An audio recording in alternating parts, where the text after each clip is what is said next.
I'm going to say this right here. I think that this is really going to hit home. I'm speaking not only as a man, but I'm also speaking even as someone in ministry. That I'm really kind of had enough of stuff that I've been seeing. It's just sad to me.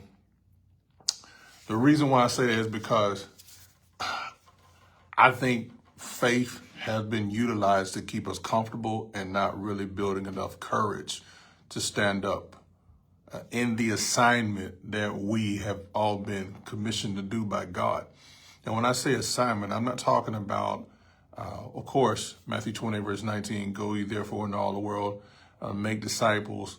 Right? I'm not talking about that. I get that. This is part of it. It's important. That's the overall. But I'm talking about what assignment you've been given. Everybody fights, but everybody don't fight the same, right? If there's something that you have, a unique way you express it, that other people are looking for or need. But here's what's unfortunate and what I've had enough of. I've had enough of people, especially in ministry, who have all, God has sent them people to help them, but they refuse to utilize them because there is an intimidation, there's a threat to be used by these people. In other words, they feel threatened to be used. And then here's another thing I'm also tired of. I'm also tired of people shouting on credit and not really living on substance. I talk about this all the time. I'm connected to a great ministry, Victory Tabernacle Church, with Pastor Gregory L. Lewis, Superintendent Gregory L. Stanley. Apologize, Superintendent Gregory L. Stanley. And what I really appreciate about it is his realness, his rawness. I appreciate the compassion that he has. I also can appreciate that he just don't talk ministry in the four walls, but actually taking it outside to people who don't know the Lord, to people who are really lost. And one of the things that I saw this weekend that stood out to me when we were out there ministering this past Sunday outside, Victory Tabernacle, Impact House, church outside. What I loved about it was we're serving the Kimbrough Homes community, right? And we were out there yesterday, Saturday, of course, had a fun day with them, with those in the community. But that Sunday, what stood out to me was while we were ministering, it wasn't a show, it was for real. And while we were ministering, I saw the young people who were in those particular homes. They actually were coming out, right? They sat in and they fellowshiped with us. But then I also saw other people who actually weren't outside, but they were actually watching from their window. And what I saw with that was they actually saw something in a representation of the body. And it was like the look on their faces like, man, y'all came to see about us. Y'all came to see how we're doing. Y'all are not just talking church. Y'all are not just having a good shouting time, but you're actually making an impact. And I think sometimes we focus so much on wanting to attract the people to bring them to us that we really don't do what we should do to go to them. And so that's what I mean when I say I've had enough. I'm tired of people living on, shouting on credit, what you don't have. Like that's all you want to do is shout, but then you don't want to sit and listen. No, that's out, man. People are hurting out there. People want change. Really, I know the enemy and all of them, they try to make you think ain't nobody gonna listen. But here's the thing about it. Anytime you're dealing with people, you're gonna have to deal with smoke. You're gonna have to deal with difficulties at times. You're gonna have to deal with inconveniences. And like my barber, my beardologist, LP, was telling me, a lot of times those people are looking at you and they're testing you because they want to see, are you the real deal? Sometimes people only push you a certain way because they want to know, man, is this person just talking or are they for real? All right. So one of the other things I'm done with, I just had enough of, It's like regurgitated worship. Regurgitated worship. What I mean by that, even if it is the same song, sing the song under the anointing, not under your ego. Like, if you see people and you leading and they're not getting with you, one of the things you don't want to do is try to bully them to get with you. It's about really engagement. Like, what's really happening? Are you really paying attention? You know, everybody might not clap the way you want them to clap. How are you getting them engaged? Are you mean mugging them? You know what I mean? Like sometimes the stuff we do is out of entertainment and it's out of like tickling people's souls, but it's like keeping their spirits asleep. And what is bothersome is we put so much emphasis on the performance that we minimize his presence. I'm not trying to sound like some deep theologist because I'm not. All I'm saying, I'm just pointing out the obvious. It's so many, we've elevated talent to a point where we think because somebody is a talented artist, a recording artist, and I love recording artists, we think that automatically means that they're an assigned worship leader. And that doesn't always mean that's the case. No.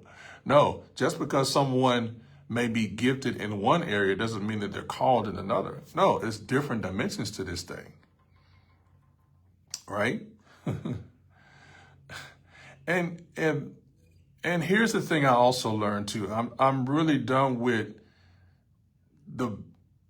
sometimes the attitude of those who are in bigger places, looking down on places that may not be as big as them, thinking that their size means that they're effective and impactful.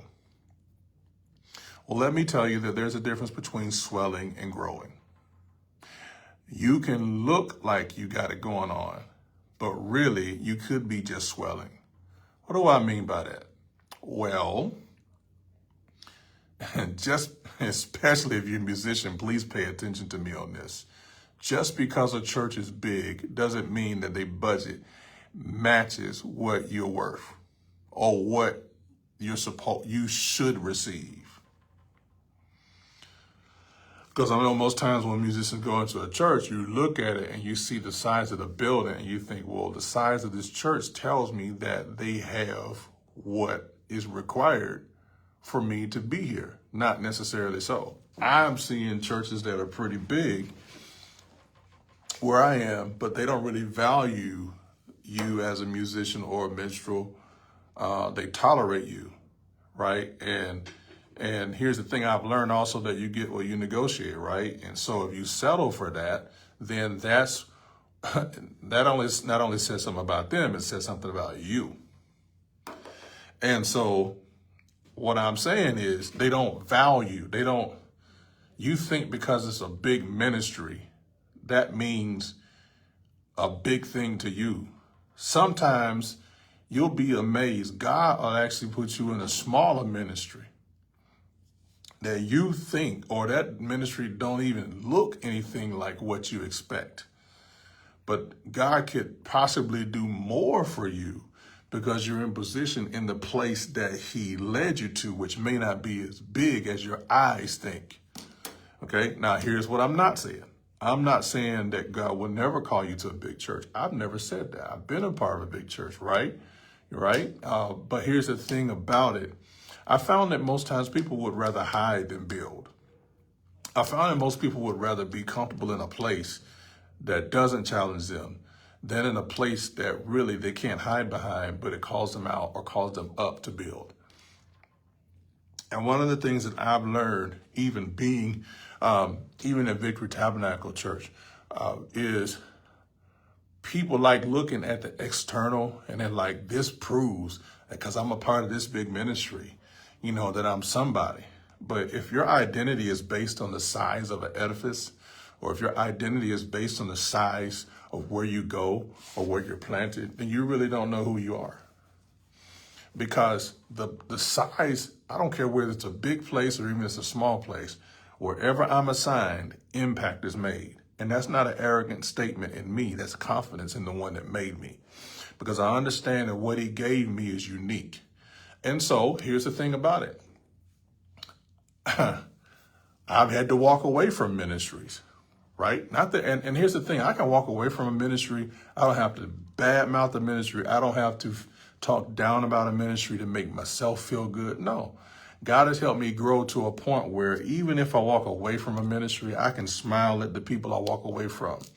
Even if they did me wrong, I can look at them and be like, thank you. Because I understand you were there for a season in my life to help me develop, right? But I'm going to say this to you. Some of you have settled for places that where your assignment is calling you to step out somewhere else. You're settling because you don't want to leave that comfort, or you don't want to leave that boat. And you don't realize that the emptiness you feel, the void you feel, the unfulfillment that you're experiencing, I believe it's because you're out of place. And a lot of stuff that's happening right now is happening because so many people are out of place and out of position. I'm not saying that when you get in the right place or right position that you'll always feel like what you're doing, you won't have any challenges with it. Absolutely, you will. But when you're in the right place, when you're in the right ministry, God's are designed for you. Notice I said God, I didn't say you. Because sometimes, though we have the ability to choose, the ability to decide, we decide by what these eyes see, not what our faith eyes see. And sometimes one of the things God does, which I really used to irk me, but now I understand it. Sometimes the thing that our eyes see, we're attracted to something that already looks done. We're attracted to something that already looks built. We're attracted to what looks beautiful. We're attracted to the external gold-looking cover. But what we don't really pay attention to is what's behind the external. You see, when you take off the front, when you take off the good look and see what's behind the scenes, can you really deal with that? Sometimes the greatest blessings come in the most unattractive packages. I'm going to say that again.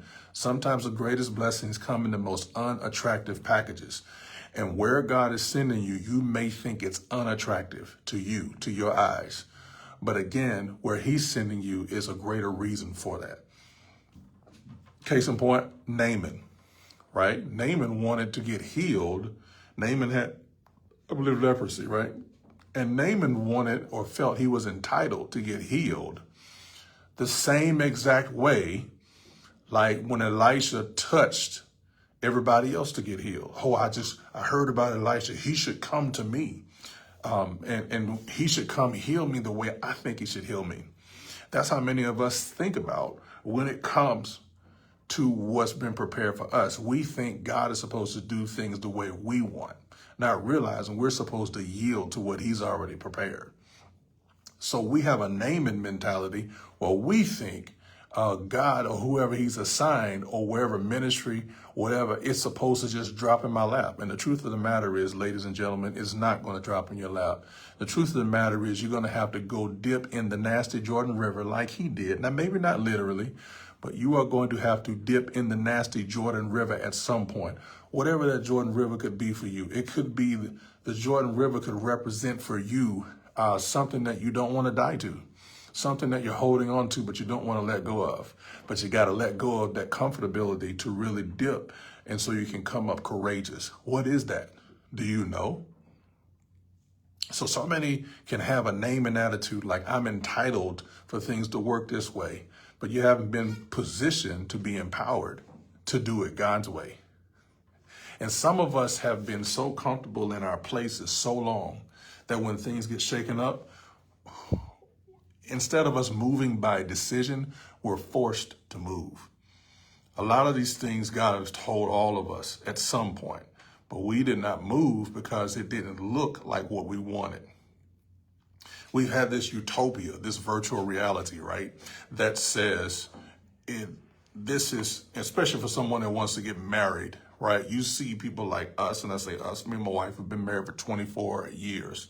And what people think, they see our 24 years, and those of you who've been married that long or longer, they see that, and then they begin to think, you know what? I want what you got. But I don't want 24 years. I want it in 24 months. And some of y'all, like, I want it in 24 days. But here's the thing. Nobody grew from birth to adulthood overnight. It takes time. It takes development. There are some things and some seasons you're going to have to go through in order to grow through so that you can become the person to the people you've been assigned to. And some of us would rather God just give it to us without us having to become the person to steward and administrate what he's given. We'd rather he just drop it out of the sky. But if God just dropped it out of the sky, then how would you appreciate it?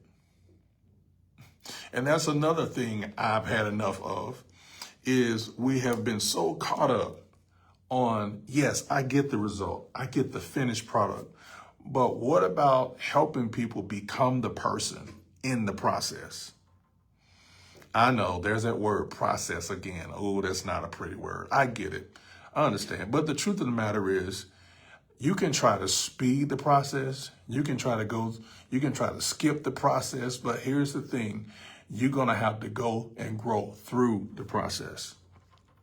I'm a better man today because I went through the process and still growing through processes, right? I'm a better man because I decided to become a lifelong student, not just a one night, overnight quick thing.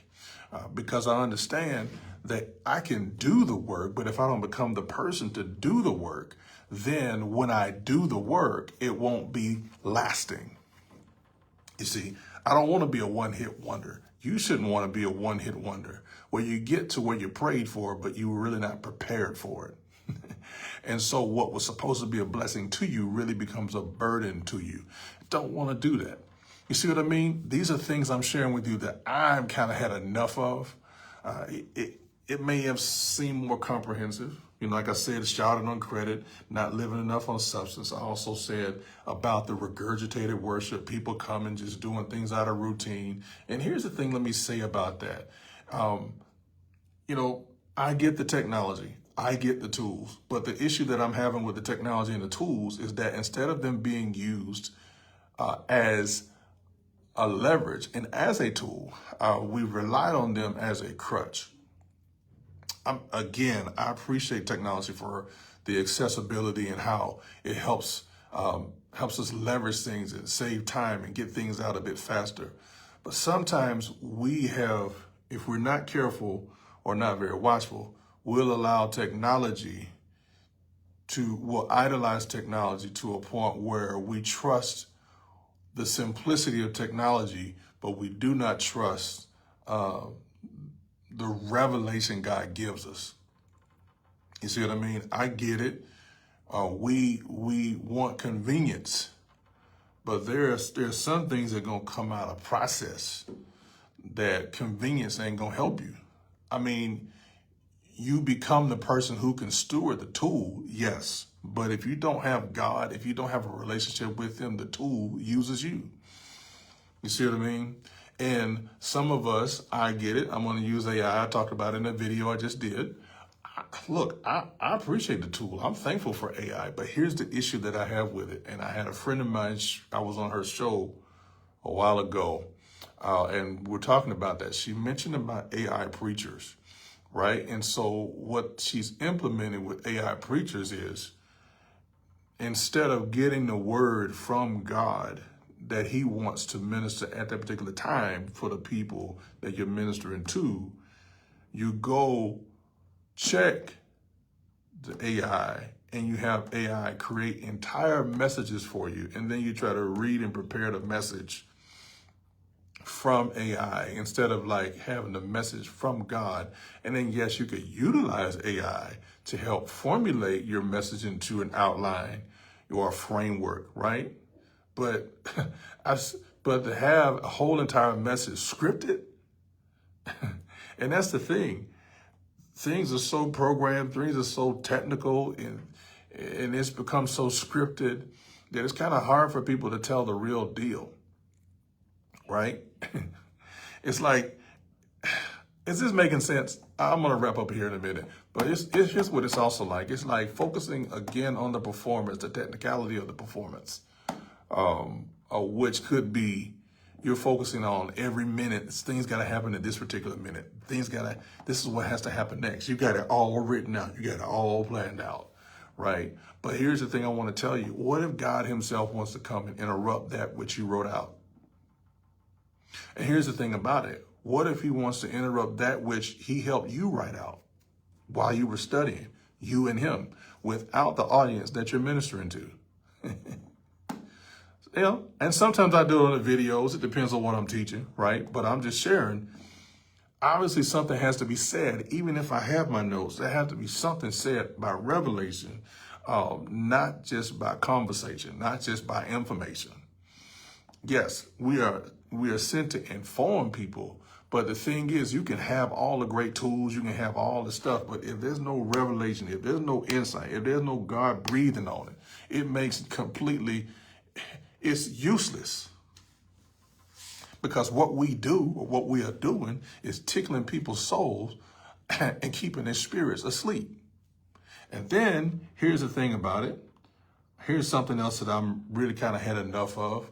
When someone has a different opinion than you, or someone has a different thought process than you, it's not a threat to you as a leader.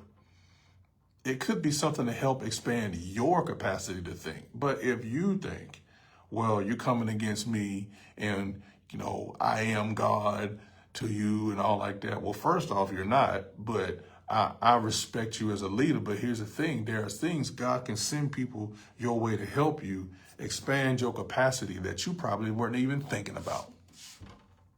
I know this is some sobering things, and some of you probably never heard me talk about this, and I may talk about this more, but I felt compelled because I just got done doing a video, and I'm like, man, I might as well do this here because there's some things I've just had enough of. I've seen people, and I point this out, I've seen people who publicly shout your name the loudest, but privately sabotage you the most.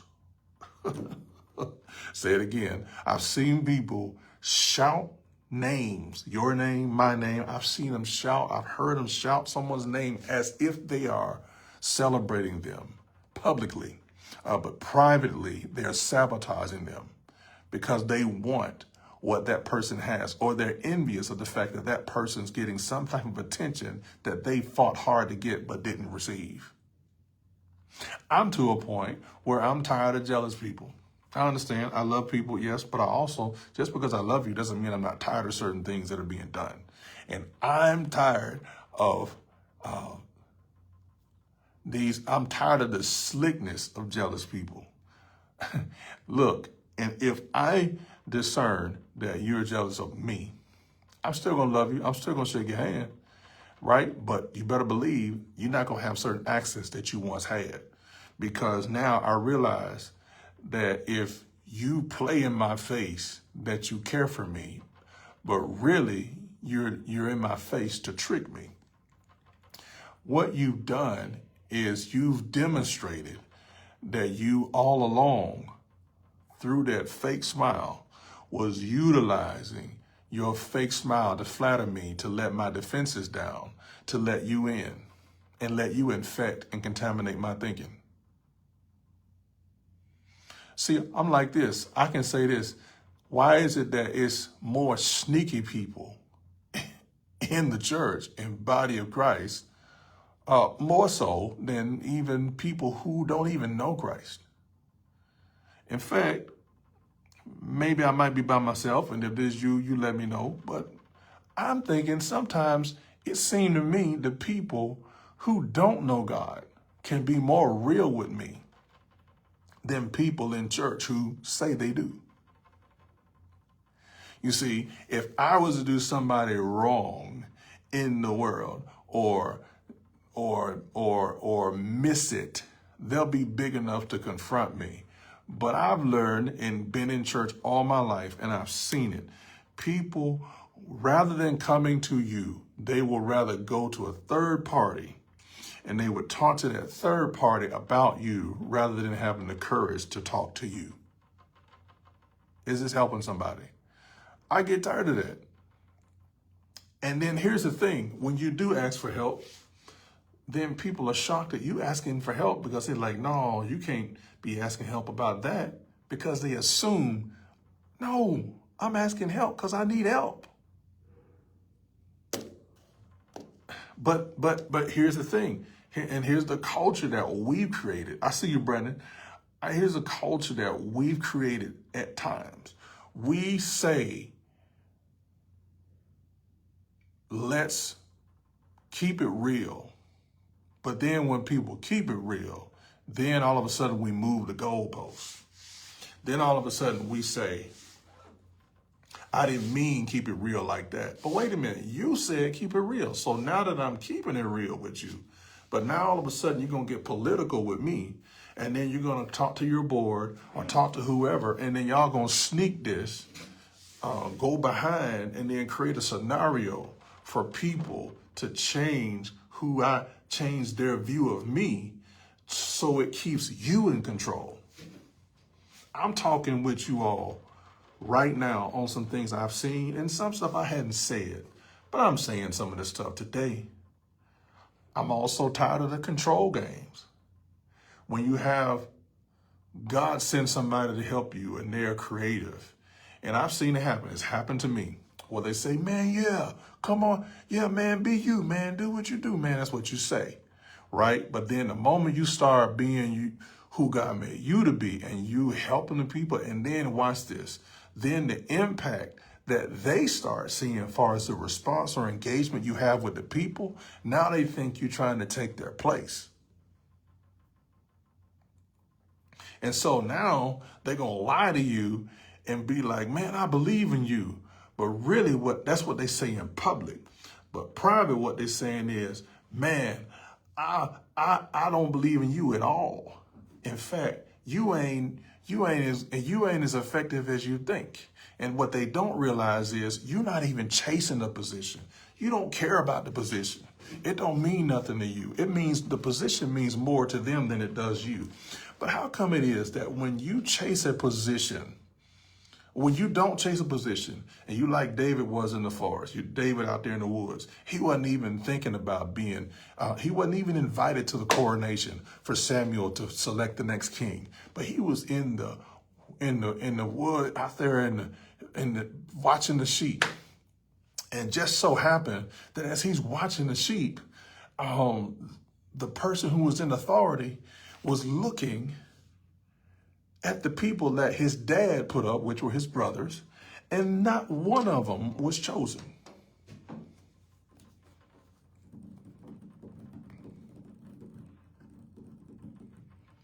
But it took Samuel, who was at a higher authority than David's dad, to say, well, the Lord ain't chosen none of these. Do you have any other sons? He's like, yeah, I've got one. He's out there watching the sheep. Then Samuel says, well, we're going to wait till he comes. We're not going to sit down until he comes. Oh, my gosh. Let me say this revelation for some of you right now. That's what's about to happen for you. You've been out there in the field. You've been out there. They've been putting you out. They've been putting you in places so you can't be seen by the people in authority.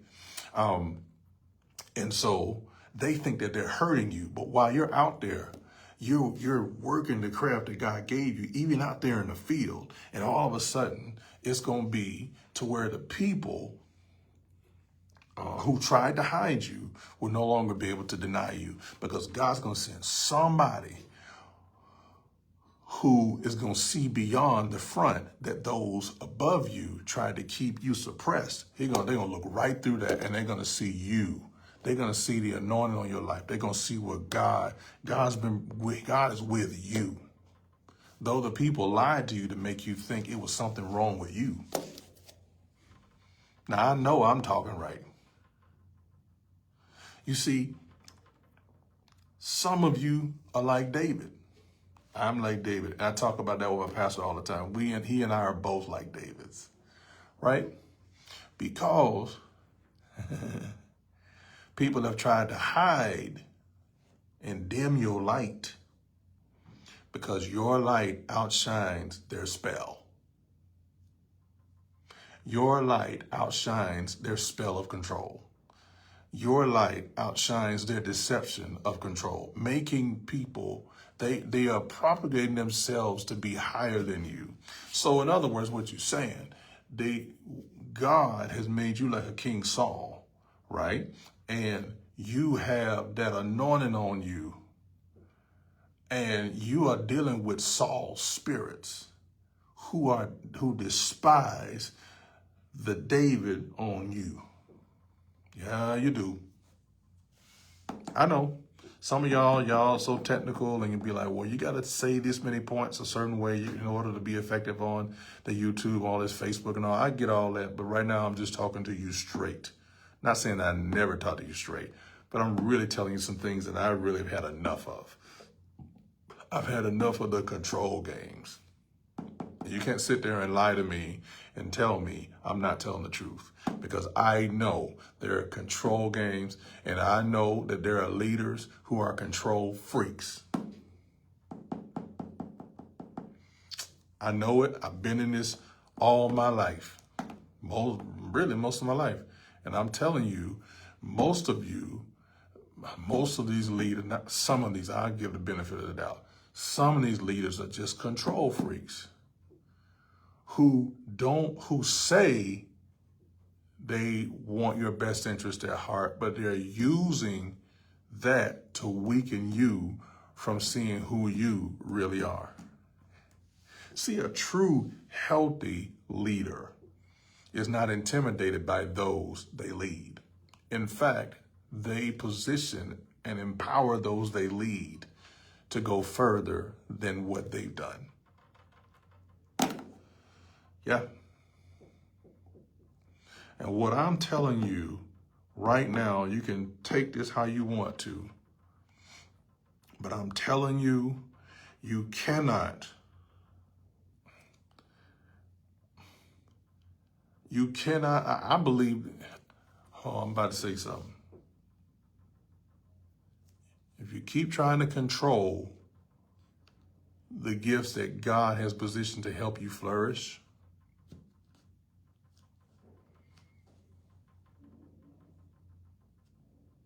don't get mad when they shake the dust off their feet and they be like, well, I gotta go. I'm not talking about people who are disrespectful. I ain't talking to you. You can hang that up. I ain't talking to you. So if you think I'm talking, no, I ain't celebrating that at all. You disrespectful.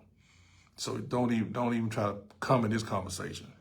I'm talking about to the people who have the heart of God, the people who come to serve, the people who come and really want to do the work of the Lord, the people who come and don't really care about the credit, the people who come and don't need a position to validate their identity. Yeah, I'm talking to you. It's going to come a time where the true motives of the leaders or people that you've been sent to, they've been hiding you. Once you find out, you're going to be like, oh, wow. So all this time I didn't know it. You was hating? And here's the thing I'll say too, in closing. I said this to in our ministry one time. I said, if people can't stop you, they'll lie on you. If they can't stop you, they will lie on you. They'll make up a narrative. They'll make up something to justify eliminating you. And they'll hide behind policy to do it. Because they're hiding behind policy to absolve themselves from responsibility. That's why this pen right here is dangerous. This pen have done more damage because laws are written. Laws are written to get you to be emotionally loud. Laws are written to get you to react. And the people who leverage the laws look at you calm and they let you get all mad with them. But anyway, what do I know? I'm just sharing some insights with you. I hope that was helpful. Those are some things I'm tired of, things I'm done with. What are you done with? And here's why I'm saying done with. I don't mean done with. I don't mean to talk down in a bad way, in a disrespectful way. I'm just pointing out the obvious, right? I'm pointing out some insights that I think are helpful, that I've seen for years. I ain't said nothing. And I could take responsibility because maybe some things I should have said sooner, because maybe some of you out there are dealing with what I dealt with.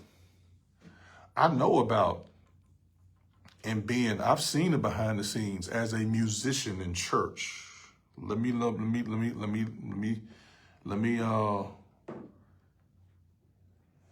cook right here for a minute. I've seen it. Some churches I'll never go back in ever again. And I've been there. I know about 2 or 3 of them on hand. I'll never ever go back in. And I said I would never, and I told him I was never coming back in. I seen it.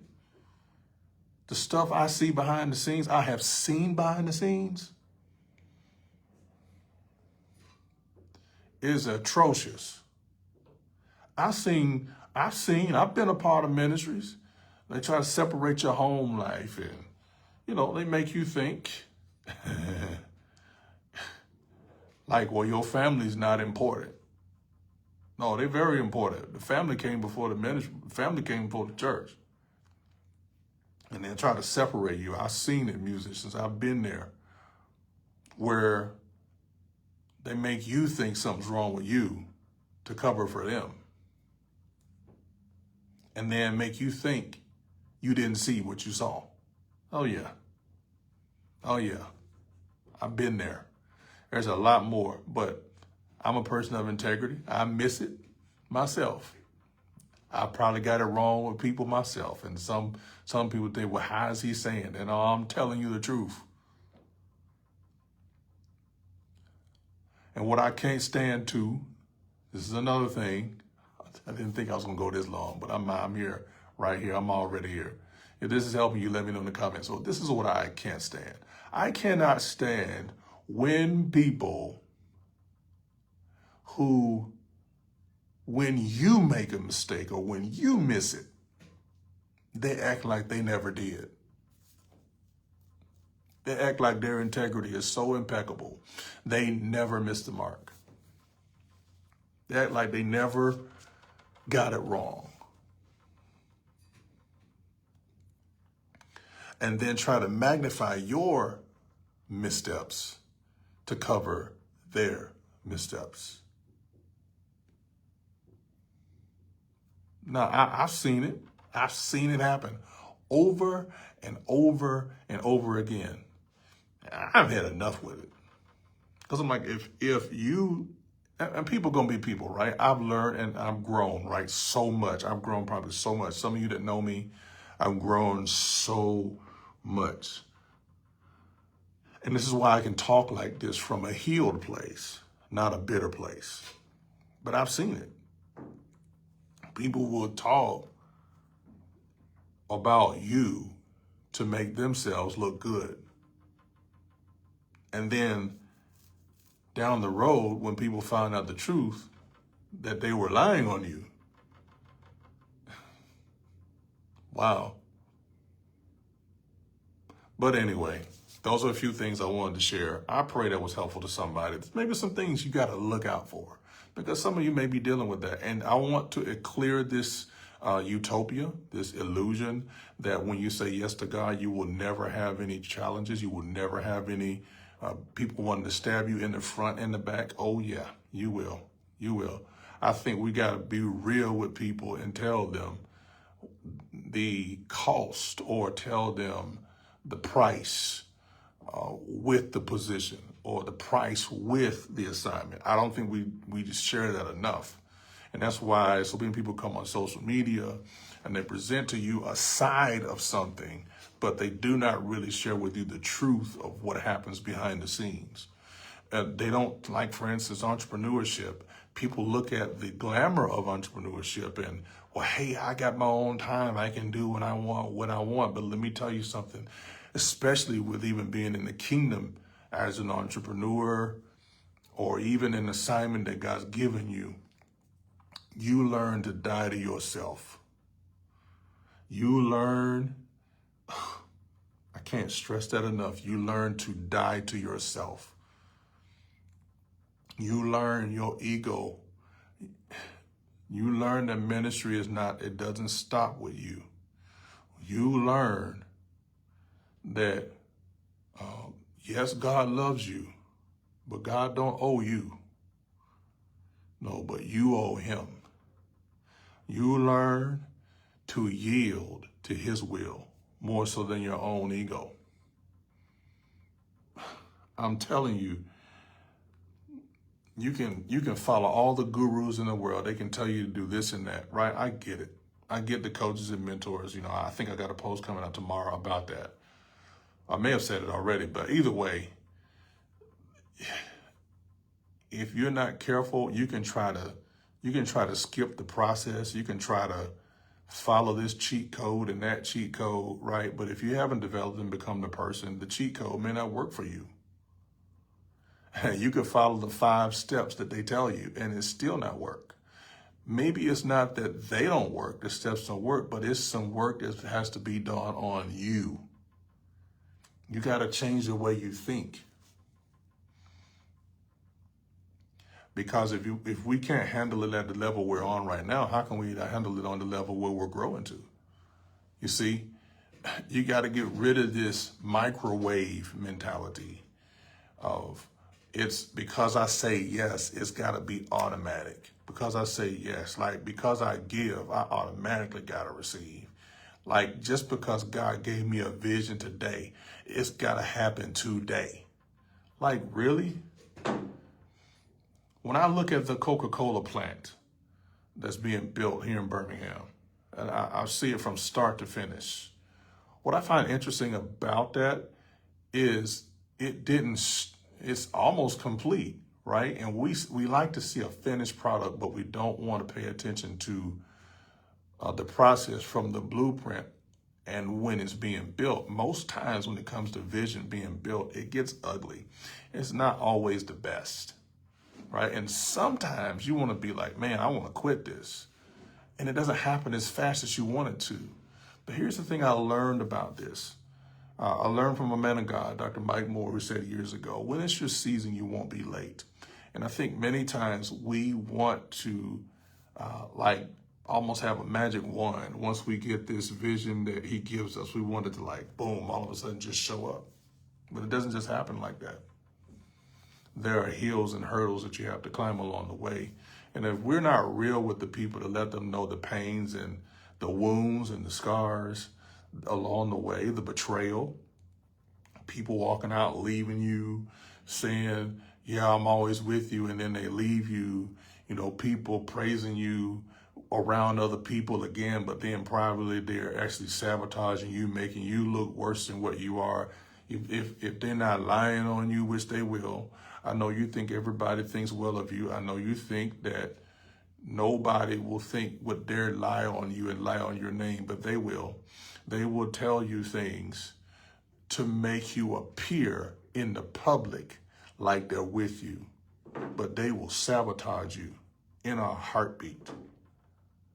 I've seen relationships broken up because they trusted hearsay more than what he said. They trusted a stranger in the sense of you trusted the illusion of fruit from a stranger from the fruit that you've seen proven over time. I see you, Pastor Mike. Good to see you, my guy. And I'm just letting people know on here, you can attest to this, Pastor Mike.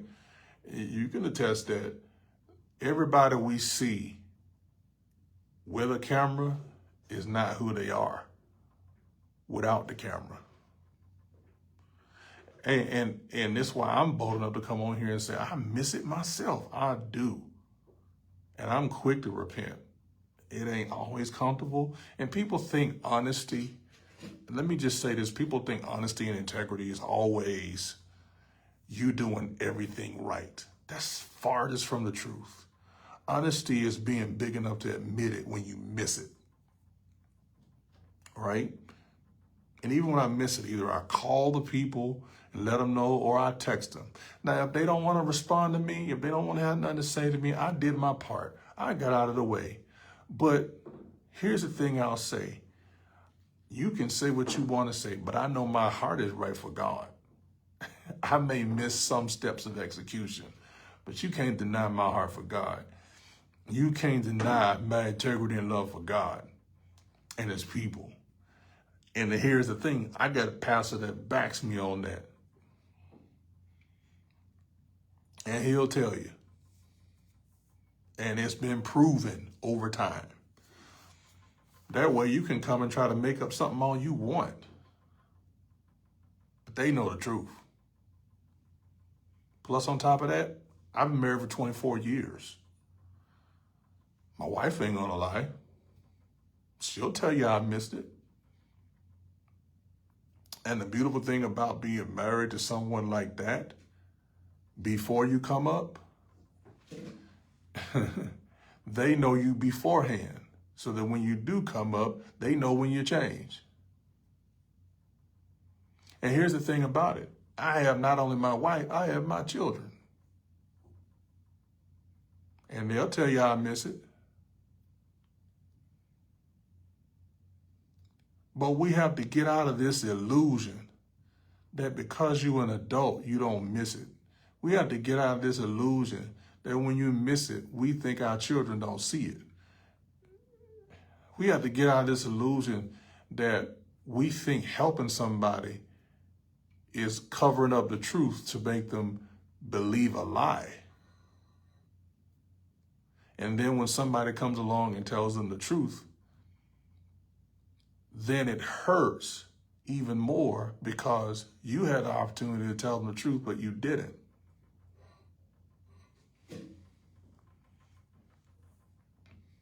And there's nothing hurts worse. Betrayal hurts. Betrayal can hurt worse, not from strangers, but from those we trusted. And if you ain't been burned with your trust yet, keep living, keep leading. Because somewhere down the line, your trust is going to be betrayed. And guess what?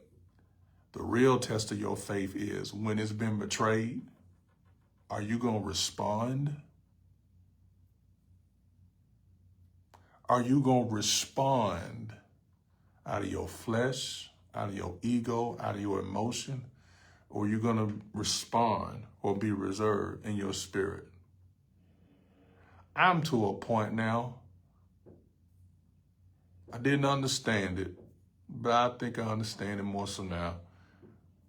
I heard my brother, my oldest brother, say this some while ago. Grown folks don't argue.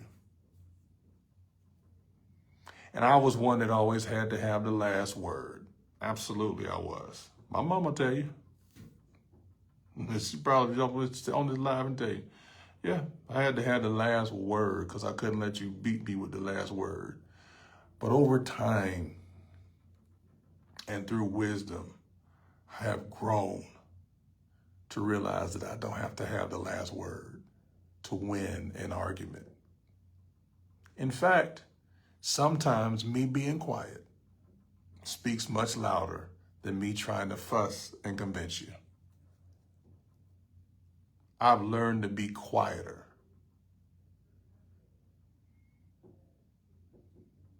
Keeps my blood pressure down. These are just things I'm talking about. Was this helpful to you? I hope so. I hope so. I went on longer than I should have, or I thought I could have, but obviously somebody needed to hear something. Now, I know you experts, you're going to be on it. You got to talk this long, 10, 15 minutes, 20 minutes, whatever, you know. And I'm like, I hear you. And I understand the technical parts. I get the algorithm, all that stuff, man.